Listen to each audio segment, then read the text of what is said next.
Greetings, wild women, wise women, and witches. And it's time for Monday Mindfulness.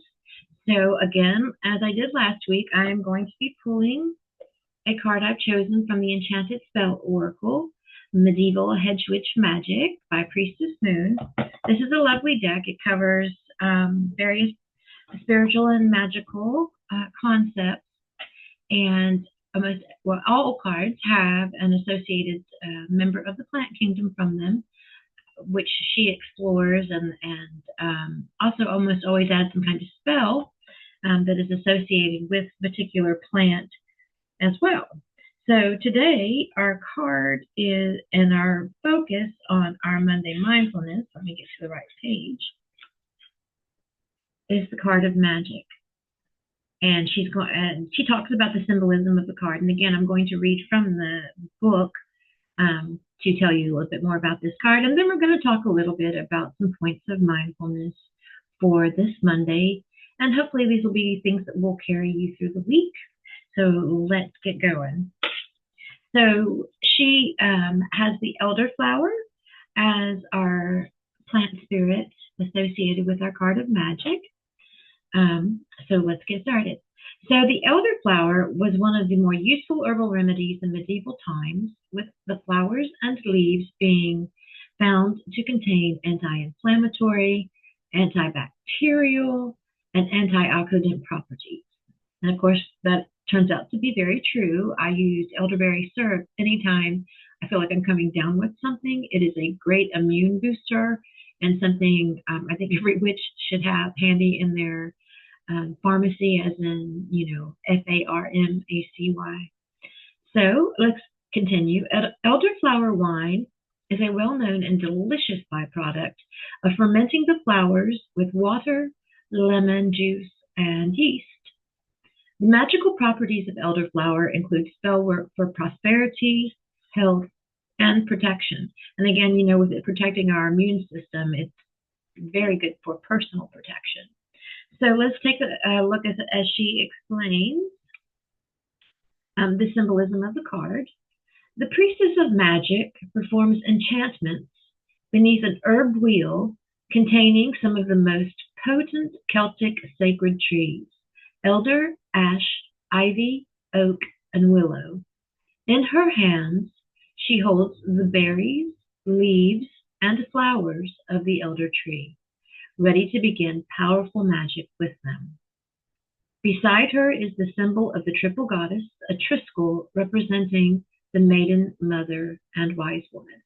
And of course, as I've discussed several times before in the content, and there's an actual article on it, the term or the name wild women, wise women, and witches is an updated version of the concept of the maiden, mother, and crone. So if you haven't seen that article, be sure to go and check it out.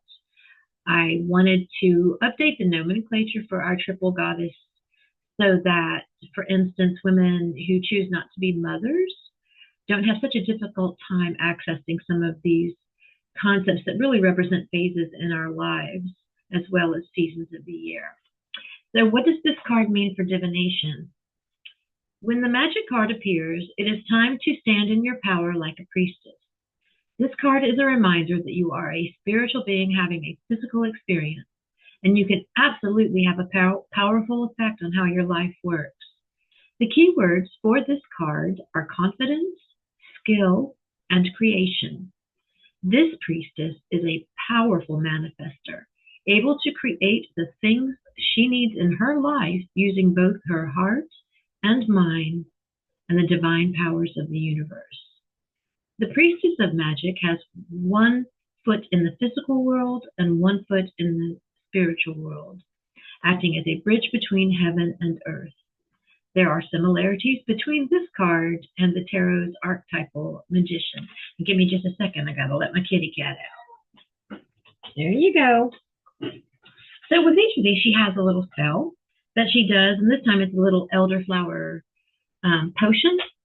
You can charge it with the intent that you want. It could be protection, it could be prosperity, it could just be health.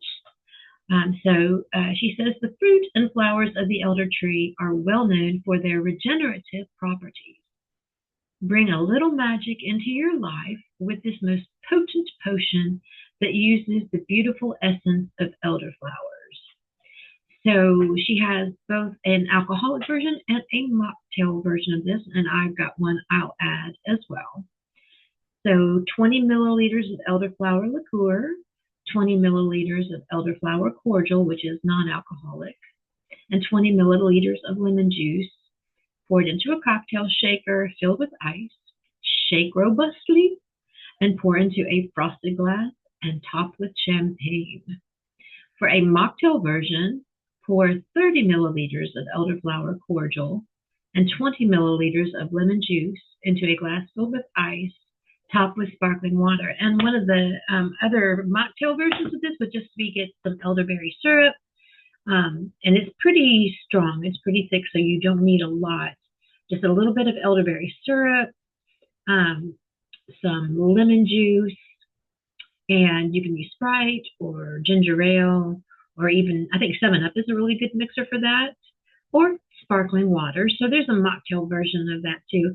And you can charge this potion as you're adding all the elements into your glass, or into, if you're fancy enough to have a cocktail shaker, you can put it into that as well. But elderberry is a very powerful and magical herb.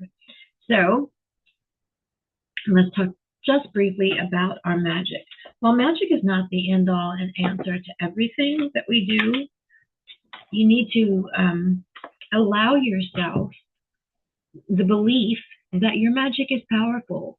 Part of the potency of magic comes in our belief in it, as well as where we've talked a couple of times about neuroplasticity, our ability to already see manifested our intent or our goal behind any magical spell that we do.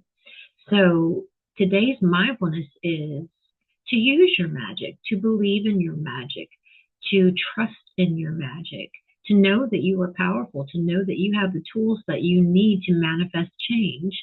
And I like where they were commenting on the fact that the Priestess of Magic has one foot in the earthly plane and one foot in the spiritual plane. And in the context of occult philosophy, when we manifest a spell, we are actually doing that on the astral. We are creating an astral record. When we create a spell, when we do an incantation, when we invoke a deity, we are basically accessing the realm of symbolic language and symbols and myths. So when we manifest something on, or when we basically create something on the astral, which is what magic does, its natural inclination is then to manifest into the earthly plane.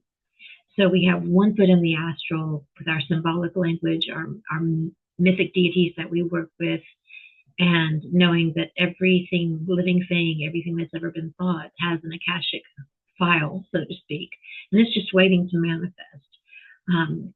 And of course, always be mindful of your intent, be mindful of the way that you frame your magic. And the best magic is usually done when you're got a clear focus, when you're not distracted. Like I said, if you're angry when you do a spell, for instance, you might as well be lighting your cigarette with a blowtorch. But when we have some emotion behind it, that is still a powerful tool, but it must be guided and directed in appropriate ways. You're basically trying to create a channel of pure flow for your magic to hit its target, so to speak. So just be mindful that you have within you the magical powers to manifest change in your life, whether it's a simple spell like a candle spell, whether it's, creating your nice elderflower potion and doing a spell for personal health, whatever you choose to do. But take your magic and carry your magic with you through the week. And just know that you're powerful. Know that you're magical. Know that you can manifest change. And that magic is a powerful tool. So anyway, I hope everybody has a really good week. It is Monday mindfulness, so just carry the powers of your own inner magic with you all week. You'll see tomorrow with the totem content some more information related to our goddess of the week, which is Ariadne. And I hope you enjoyed the weaving spell, the not magic spell from yesterday. We'll continue working with that goddess energy through the week. And I'm wishing everyone just a fantastic week. If you ever need any assistance or suggestions or recommendations on what might be an appropriate spell for a situation, just hit me up. You can hit me on the DMs, on the private chat, at the Patreon. You can always reach me at WildWomen, WiseWomen, and Witches at gmail.com. So everybody, have an absolutely fantastic week. And I'll see you on Thursday with another video for our Thursday affirmation.